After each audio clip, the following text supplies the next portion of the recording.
Hidayatul Hidayahnya Imam Ghazali. Jadi beliau ini menulisnya di atas unta. Pas malam hari gelap. Akhirnya Syekh Nawawi berdoa, ya Allah, tolong jari saya ini dibuat bercahaya sehingga saya bisa melanjutkan menulis. Akhirnya atas kehendaknya Allah, kemudian jari kanan beliau bisa bercahaya, bisa dipakai semacam lampu. Dan dari situ nanti lahir Marokil Ubudiyah. Yang populer luar biasa juga kisah tentang beliau. Jadi setelah 3 tahun beliau meninggal, seperti tradisi yang ada di Arab Saudi, itu makam itu kan dipindahkan. Beliau kan dimakamkan di Ma'lah, di Mekah. Nah, pada saat digali makam beliau, ternyata segalanya masih utuh, meskipun sudah 3 tahun. Sedikit pun kain kafannya tidak sobek, sedikit pun bau busuk tidak ada, masih utuh, seperti baru saja dimasukkan. Ini para petugas yang mau memindahkan jasad beliau itu heboh dan akhirnya diputuskan makam beliau tidak jadi dipindah. Jadi itu salah satu karomahnya beliau, sehingga sampai saat ini makamnya masih ada di Ma'lah, Mekah. Oke, saya kira itu untuk riwayat hidupnya teman-teman. Mari kita coba tengok sekarang. Saya bilang tadi semacam trailer ya. Kita susun sendiri gagasan-gagasan beliau yang berhubungan dengan tasawuf. Nanti yang tertarik silahkan dikaji, silahkan diperdalam kitab-kitab itu. Bismillah ya, saya tadi bilang kita paling tidak malam ini menengok sedikit-sedikit Qomi Utuyan, menengok sedikit-sedikit Salalimul Fudola, dan menengok sedikit-sedikit Nasoihul Ibad. Oke, bismillah. Saya awali dari kita, para pembelajar. Nih, yang sedang belajar, perhatikan yang pertama, ayo ditata niatnya. Saya bolak-balik menyampaikan ini. Teman-teman mungkin juga bosan saya bolak-balik pesan niat, tapi memang intinya orang belajar diawali dari niat.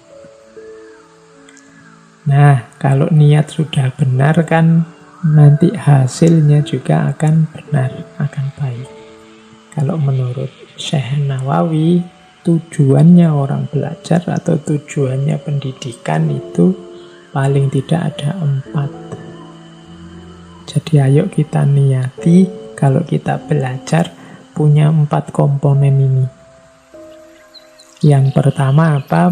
Memperoleh ridho dari Allah.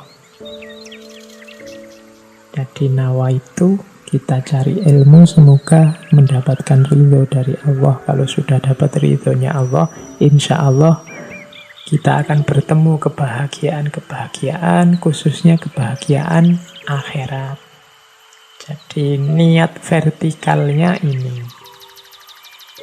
Kemudian yang kedua, niatlah untuk mencerdaskan diri sendiri dan orang lain.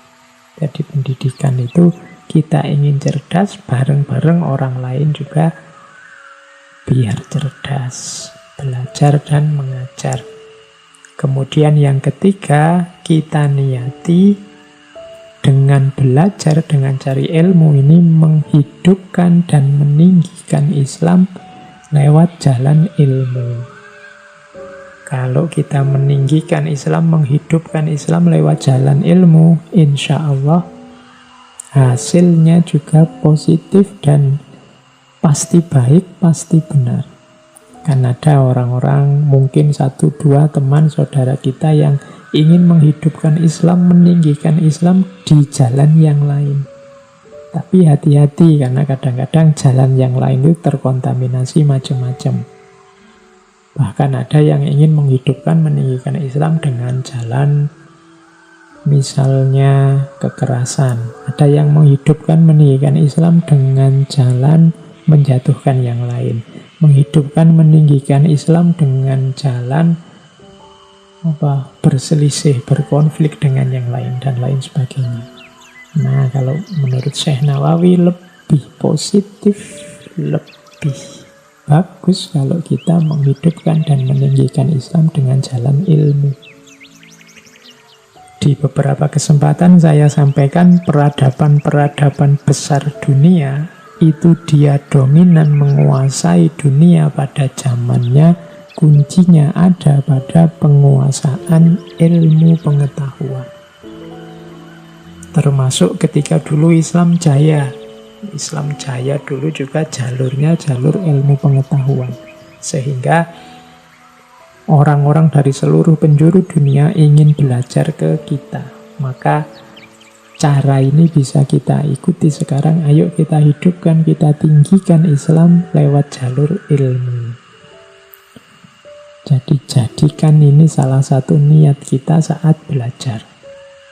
Yang keempat, bersyukur atas nikmat akal dan nikmat kesehatan. Kita sempat belajar malam hari ini, termasuk kita mau belajar, itu adalah nikmat yang luar biasa dari Allah.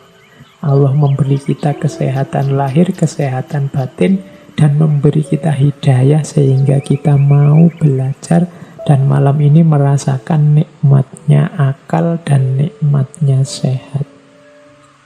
Berarti harus kita syukuri. Nawa itu kita belajar mencari ridho Allah, biar kita pinter, biar kita cerdas, bisa menghidupkan dan meninggikan Islam lewat jalur ilmu, sekaligus menunjukkan rasa syukur kita atas nikmat akal dan nikmat kesehatan. Baik, teman-teman, kita awali kajian kita tentang Syekh Nawawi ini, khususnya dalam tema-tema tasawuf, dalam hal yang berhubungan dengan tasawuf. Seperti saya bilang tadi, kita milih beberapa yang mungkin relevan untuk yang minat dengan kajian tasawuf. Dan kemudian kalau teman-teman memang berminat, ya silahkan diperdalam sendiri. Tadi sudah saya sebut kitab-kitab tasawuf yang ditulis oleh Syekh Nawawi, antara lain Salalim Al-Fudola, kemudian Qomi Utuyan, dan juga Nasoihul Ibad. Kita awali pertama dari Salalim Al-Fudola. Saya ambil isu dasarnya dulu dari Salalim, yaitu keterkaitan antara syariat, thariqat, dan hakikat. Ini 3 istilah yang dibahas oleh banyak sufi, karena rupanya banyak orang yang salah paham terhadap tasawuf. Dianggapnya tasawuf itu sudah anti syariat, tidak menjalankan syariat lagi. Dianggapnya orang-orang sufi itu sudah merasa makomnya tinggi sehingga sudah tidak mau syariat lagi. Padahal kalau teman-teman jeli menjelajah banyak gagasan-gagasan tasawuf, selalu saja disebut ada keterkaitan antara syariat, thariqat, dan hakikat. Syariat itu berarti ketetapan-ketetapan Allah untuk kita jalankan, termasuk larangan-larangannya untuk kita tinggalkan, yang itu disebut dalam Al-Quran dan Sunnah. Wilayahnya adalah wilayah fikih. Sholat, zakat, puasa, sedekah, wudhu, dan lain sebagainya. Ini namanya syariat. Ada dasarnya Al-Quran, ada dasarnya Sunnah.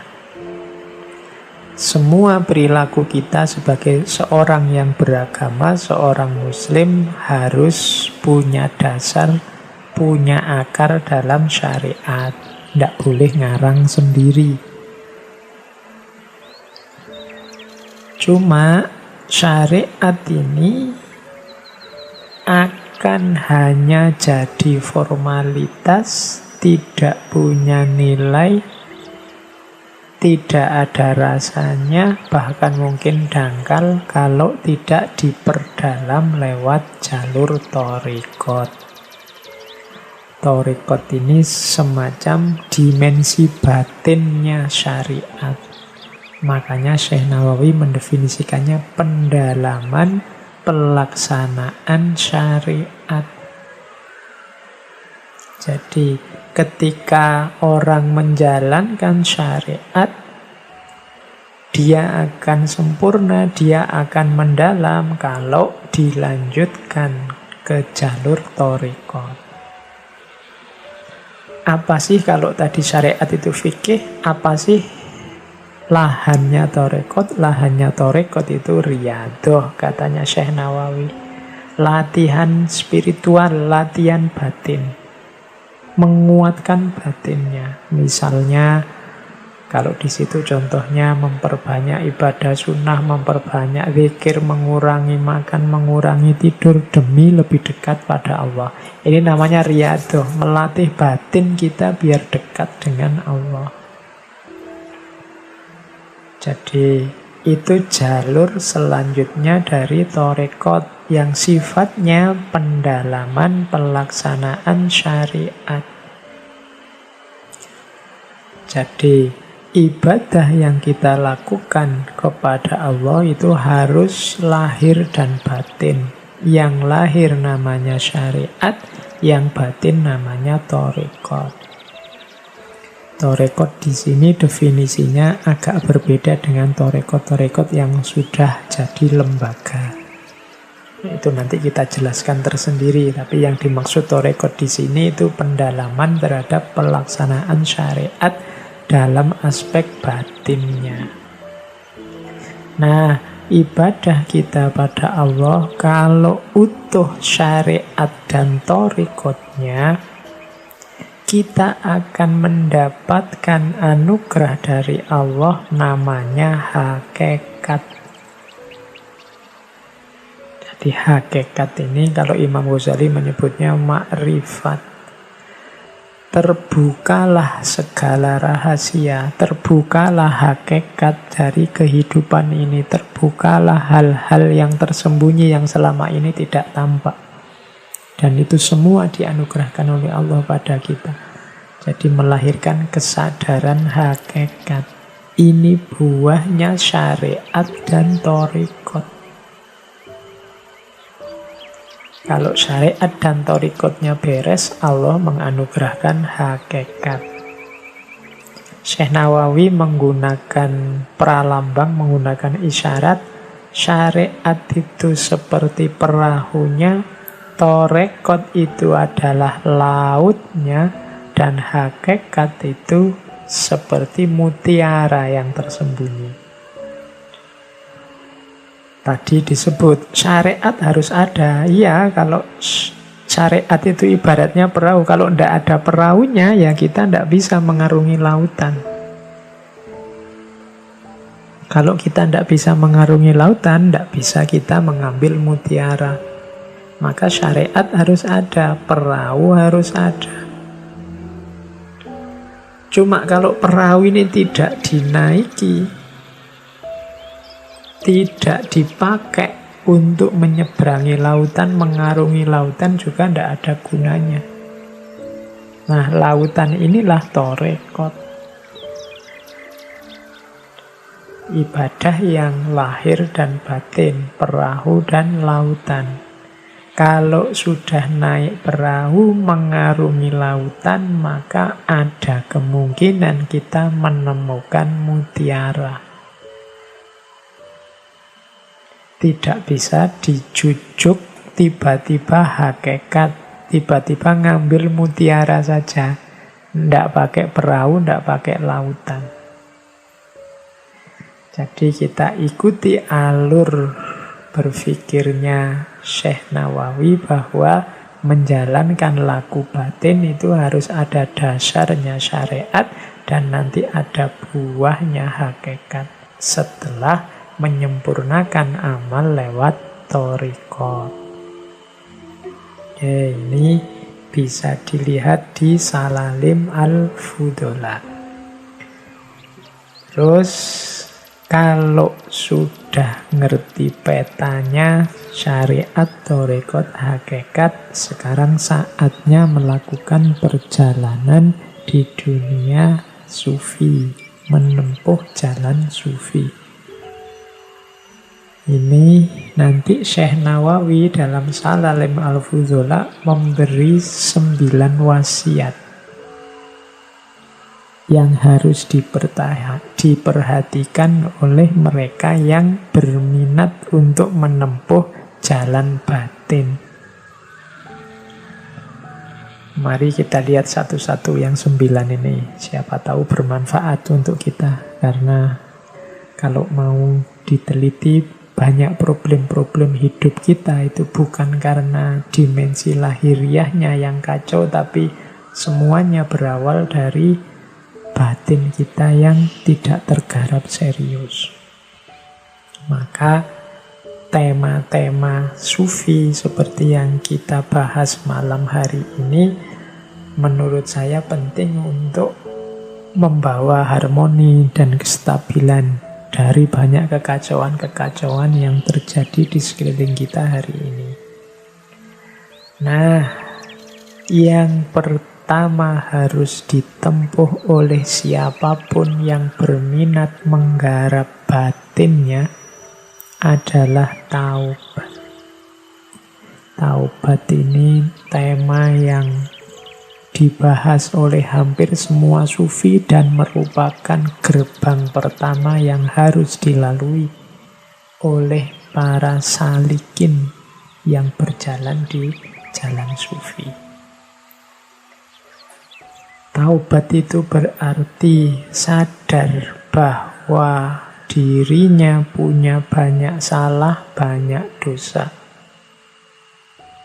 Setelah sadar, memohon ampun kepada Allah.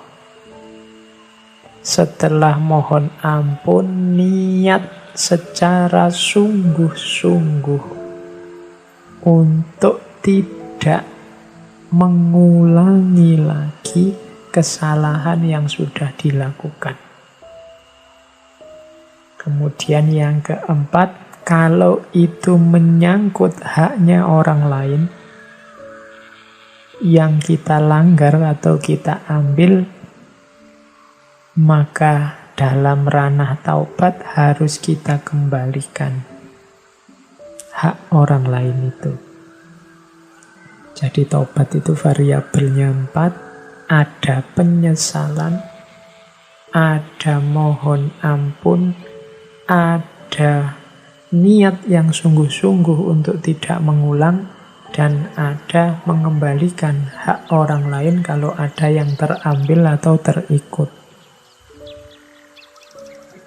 Kalau menyesal mungkin agak mudah, karena kita juga sering menyesal kalau melakukan dosa. Mohon ampun ya dengan mengucapkan istighfar pada Allah di banyak kesempatan. Nah, yang ketiga ini yang agak berat. Niat dan berusaha sungguh-sungguh untuk tidak mengulangi. Kadang-kadang niat untuk tidak mengulangi saja kita ini ragu-ragu. Apa bisa ya Pak, saya tidak ngulang lagi. Melihat watak saya kok ya susah. Kalau niat saja tidak berani, ya tobatnya jadinya tidak utuh, tidak taubatan nasuha. Harus berani niat. Saya niat Pak untuk mati-matian biar dosa ini tidak terulang lagi. Ya bahwa mungkin nanti kepeleset lagi, semoga tidak karena disengaja. Karena kalau disengaja kan sejak tadi sudah menguatkan tekad. Kalau sejak awal tidak berani jamin akan tidak mengulangi lagi, ya namanya tidak jadi tobat. Tobat itu berjanji tidak mengulangi lagi. Jadi menyesal, minta ampun, niat tidak mengulangi lagi dan mengembalikan haknya orang lain. Jalan pertama, sebelum semua kualifikasi yang lain kita jalankan, ini harus beres dulu. Taubat.